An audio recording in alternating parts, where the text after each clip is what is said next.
All right, and this is the 460. Once again, it has a red tender going with it, but this time the boiler is black, and the cab is red.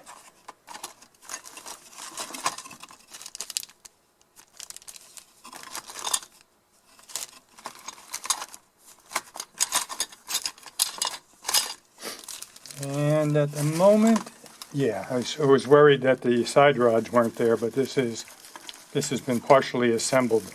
So the side rods and so forth are here. So yeah, it looks like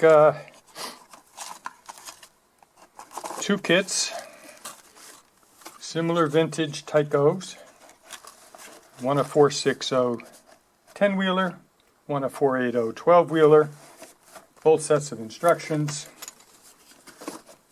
Overall, a very good deal for the price. At some point, you'll probably see me do a build series of videos for these little guys, so stay tuned. Okay, after having seen a little snippet of the video of the unboxing of this 10-wheeler, you know that it was partially assembled, and in particular the fact that it had the connecting rods and what's on this model, the valve gear, and all installed, and they were running freely. So that makes the rest of the installation as far as the underframe is concerned very easy. It's a matter of installing the motor and then putting the leading trucks on, and after that you test it to make sure it's running good, and then on to the boiler and cab assembly and so forth. So I just want to point out one or two things. Now this is the model that was painted already, and it's one of the things you have to worry about when you're painting these, is that you don't want to paint over the contacts for the motor. And in this particular model, and since I have three of these all together, I can show you one that's unpainted and maybe you'll see it better. The motor is going to sit, here's the bottom of the motor. This is going to sit on a couple of contacts. So this has to be, this is an old motor, so I buffed it up a little bit with 600 grit wet dry paper, because you want to have good contact, and that's going to sit here and have the worm gear engage with the drive gear on the axle, on the middle axle, and you need the electricity to pass from this chassis through this bar to feed one brush of the motor. Now I can show you the two little supports that the motor is going to sit on better in this unpainted model here. So let's see. There are two spots that it's going to rest on. There's a little raised area right here, and then where the screw comes up that holds the motor in, that's raised. And you need the top of both of those platforms, if you will, to be free of paint. So on this model, what I'm going to have to do, and I don't want to change the level of those two posts, take some 600 grit and just buff off the paint that's on those so it makes good contact. The other thing that these two little raised portions are used for is to adjust the interface of this motor with the drive gear. If you feel it has to engage deeper, if the worm gear has to go deeper into the teeth of the drive gear, you would file off a little bit of the front post. And if you thought they were engaged too much and you needed to lift it a little bit, you would file a little bit off of the rear post. So instead of using any kind of shims, you just file these two posts. And if you were going to use a shim, it better be brass, and it better be sitting on a bare area so that it can conduct electricity up to this bar on the motor.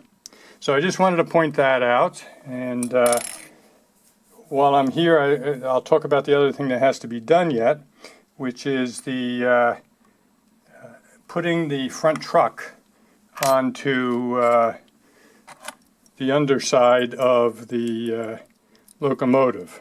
Okay, and again, what I'll do is I'll use the unpainted version.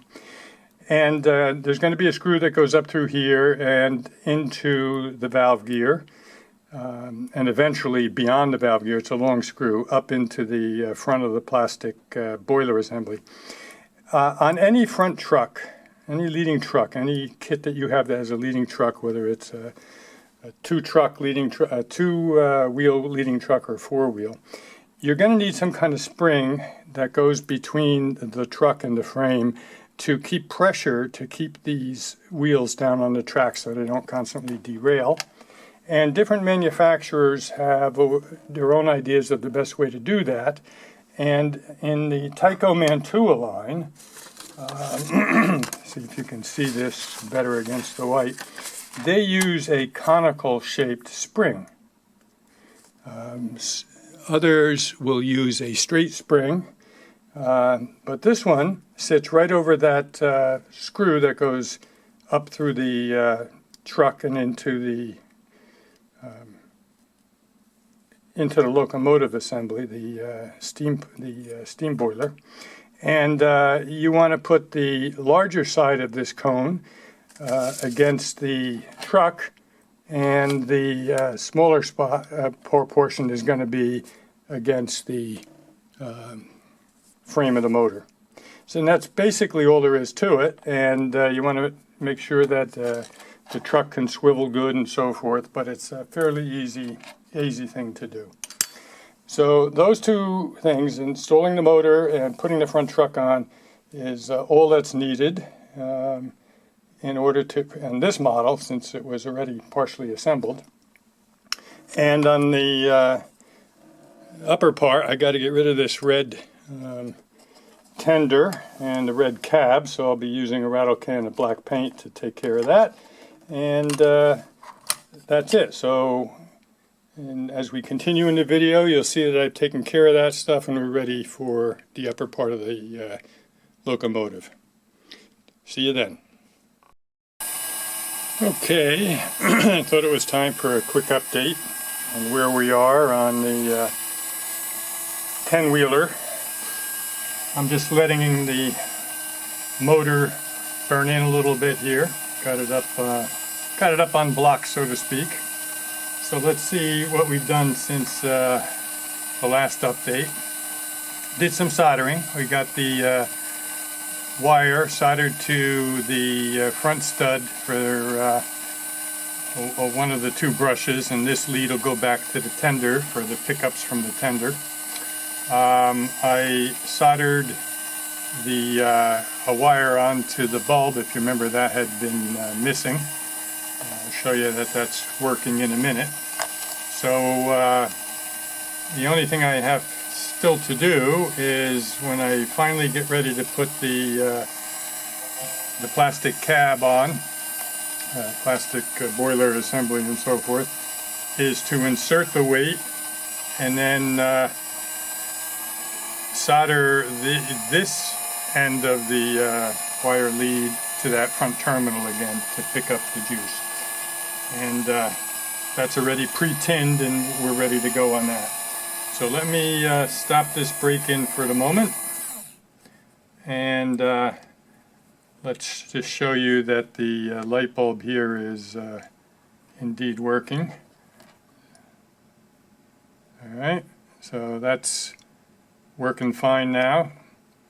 So you know, that's pretty much the solder work done.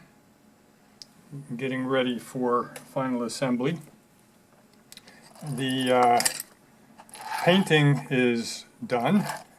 If you remember, the cab had been red and now it's black with a more subdued red roof on the cab. That's Microlux Roof Red, which is a good color for that. I use dry transfers to number the locomotive as number 75. I think you can see the 75 on there. Those are dry transfers. And you know, I've already done a video on how to apply dry transfers, and you can check that out to see how it goes. I'll put a link, I think, in the written description of the video to that one. I've painted the tender, which was also red. I just used a rattle can for black paint, and I have it lettered using dry transfers for the Jersey Highlands Railroad. And I put, using the same roof red paint, trim around the upper edge of the tender in that color, just to kind of offset the cab roof. The trucks are on. You can see that one side has brass wheels for picking up the juice from that rail, and they're on the opposite side from the pickup drivers on the locomotive. The pickup drivers for the locomotive are on that side, and the ones from the tender are on this side. So far so good on that. See, what else are we having to do here? I am getting ready to glue the details to the boiler assembly. We got the smokestack, which I'll glue on right near the end because I don't want to be knocking it off. We got two beautiful brass turnings, one for the sand dome and one for the steam dome, and they will go into these two holes respectively. And the front hole is for the bell, which is a plastic casting, which was all black, and I think you can see that I have painted the bell a brass color, and so that painting is done. So once I put those on, the only other thing is this is the plastic lens for the front of the front lamp. I'll glue that in place. I'm leaving it out because I want to get the measurements on it, because I'm short a few of those for some of the other models, and I'll either get some clear tubing that I can file into that shape, or maybe have my grandson do something for me, make some of those up. Let's see what else. The handrails are here. They just have to be spruced up a little bit. I'll probably leave them the brass color. I just need to run them through some 600 grit or finer, and I'll be able to install those. And that's about it. So we're getting up to the finishing touches at this point. So at the next update, you should see it all assembled, and perhaps we'll see it running the rails. See you then. Well, let's finish up this video with a look at how this 10-wheeler turned out. I got a close-up here showing you the tender, and in particular the coal in the tender. Of course, that's a plastic casting of coal underneath there, and what I usually do on my tenders is take a little bit of Elmer's white glue and mix a little bit of water in a little container with the glue to make it a little more runny, paint it on the surface of the cast coal, and then sprinkle some Woodland Scenics Mine Run coal on top of that, and it gives it a more realistic look. You can also see the trim around the top of the lip of the tender here that I painted with the roof red color, the same as the cab roof on the locomotive itself. If it looks like the Katy coupler on the back is sticking out quite a bit, it is. It's one of the long shank couplers, which was the only plastic shank coupler that I had on hand, but I've got some others on order, and I'll swap it out at the once they arrive. Looking at the loco itself, the finishing touches on that consisted of putting the steam dome and sand dome in place, the bell in place. I glued the smokestack on top, installed the handrails and the brace in the front on the cow catcher. Let me swing that around so you can see it.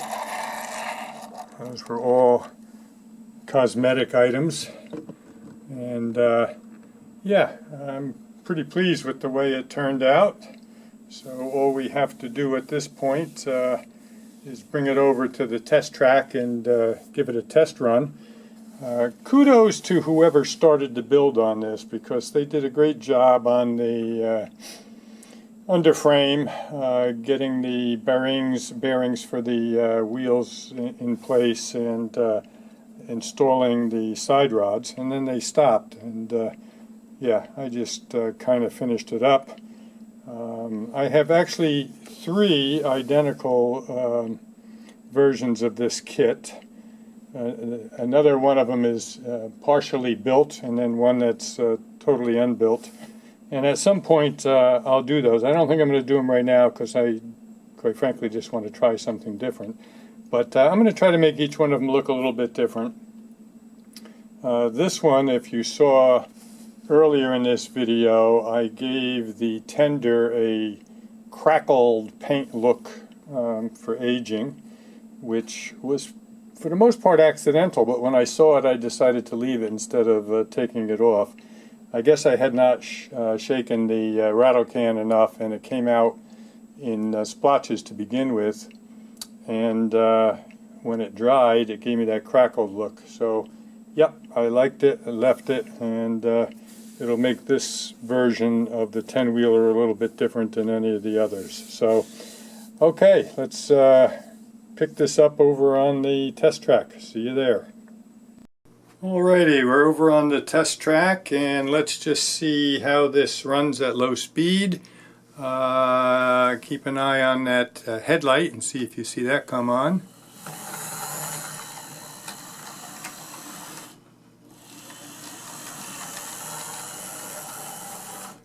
Now I can see, let me turn the light down a little bit. I could see the headlight, but maybe you couldn't. There you go.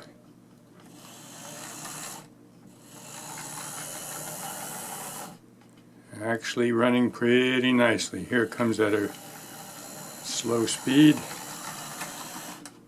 Jersey Highlands Railroad number 75. Why 75? Well, I decided since I was 75 years old I'd number it for that. And there she is in all her glory, hitting the rails for the first time in her life. Who knows how long ago it was that the original owner had started this project, but here it is finished up. Quite pleased with the way it came out and the way it runs. So on to the next project. See you again. As always, if you enjoyed the video, please give it a like and consider subscribing to my channel. Alright, talk to you soon.